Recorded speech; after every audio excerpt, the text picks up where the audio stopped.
Hello guys. Today we're going to be talking about dog destruction. So I'm sure most of us have seen this before. Maybe the dog gets in the trash, he chews up a shoe, anything like that. That is what we call destructive tendencies by dogs. There could be numerous reasons for that, and we're just going to kind of go over a little bit.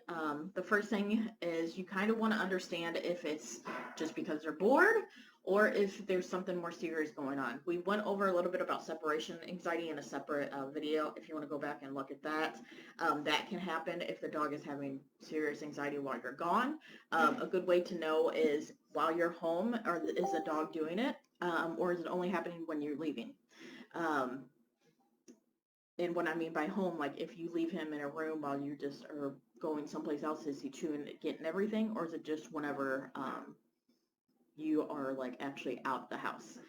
And along with separation anxiety, you're going to see a lot of other things, attempting to break out, a lot of pacing and drilling, things like that, having potty training issues. So it's not just going to be just a destructive tendency. The other thing you want to consider is you just want to make sure it's not just because they're scared, which I know that sounds weird, but let's say there's a thunder and the dog runs to the bathroom and starts chewing up on something like that. That's an anxiety-based thing. So if they're doing this like when there is something really loud going on, a storm, or a construction company is working outside your house, be aware of those type of things. Usually it's not, though. It's just from boredom. So there's a few things you can way to combat that. If your dog is young and they just don't know better yet, if they're still a puppy and learning, these things are going to happen because as dogs are growing, their teeth come in, and just like babies, it hurts. So they want to chew on things to help relieve that. So that's when you get them chewing on your shoes. And of course, dogs are natural searchers and food scavengers out in the wild, so they're going to want to get in the trash. So that's not that uncommon for that to happen. So some of this is just basic training to teach your dog not to get into those things, and sometimes it's boredom. Also be aware of like what your breed of your dog is. For instance, if you have a cattle dog or a dog that was originally bred to work long hours of the day, that it could very well be just because they are not mentally stimulated enough. Like border collies, because they were originally bred to work 12-hour days. And then we bring them inside and they live in an apartment and you're gone, 8 hours. Their brain is not getting stimulated like they were meant to. So it could be based on that. So some of you, that's just a dog chewing on a shoe. I thought it was cute. Some things to help combat that is obviously exercise. Tired dogs are good dogs. Try to supply enough exercise to get your dog tired. And by exercise, it's not just necessarily physical, that can be also mental. Take them, but if you're doing the physical route, take them for long walks, things like that. If you aren't physically able to do that, then you could also try treadmill training. I'm not going to go that in depth with treadmill training. We can do a separate video if anyone's interested on it.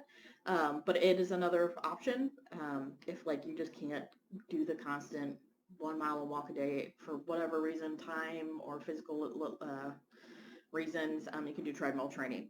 This is also good if your dog is overweight. Obviously, the treadmill, you can use a regular human treadmill. You don't have to use this. This is just the photo that I found. And along with exercise, as I was saying, mental exercise. So you want to do a lot of enrichment things.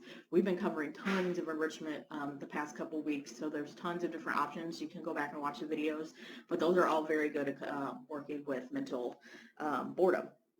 It stimulates them. It's just like, how sometimes we like to play games on our phone because we get bored. Same thing with dogs. So they have different ways to work and get treats or whatever it is that they like to do.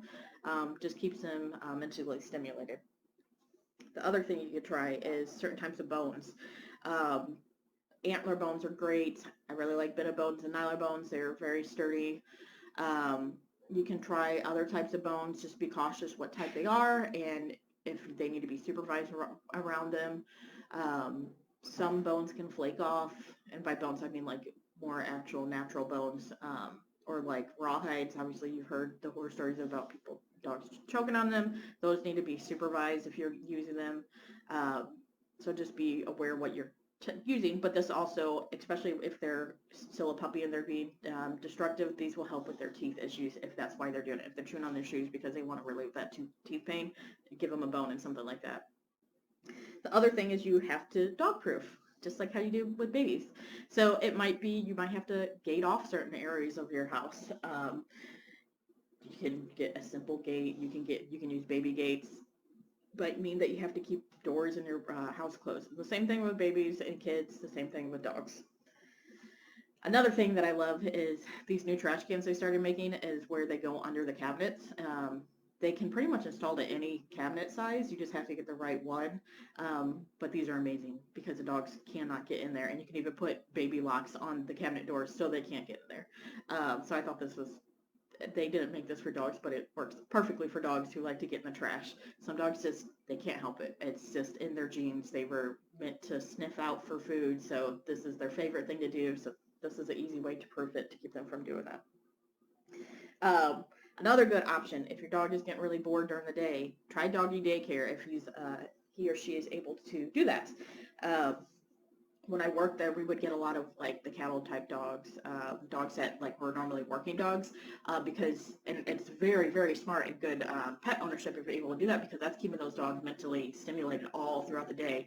And they would play, or maybe they wouldn't play. It didn't matter. It was the fact that something was going on for them for 8, 10, 12 hours, and that's what they needed. So when they would go home, they would be more tired, and just like they would if they went out to the farm and worked for the day.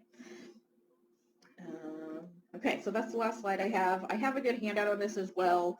The other thing I want to recommend is there's also these bad tasting products. I haven't had huge success with them. Some people have. It's like bitter apple spray you can try if they're like chewing on things, just like little things. You can try that as well. I personally haven't had a huge success, but I've heard it work for some people. But yes, if you want the handout, I'm more than happy to give it to you. The main thing is a lot of times the dogs, there's a reason they're doing this. Just try and figure out what it is and work with that issue to be able to relieve the other side effects of the boredom. So thank you. If you have any questions, let me know. Okay, let me get out of here.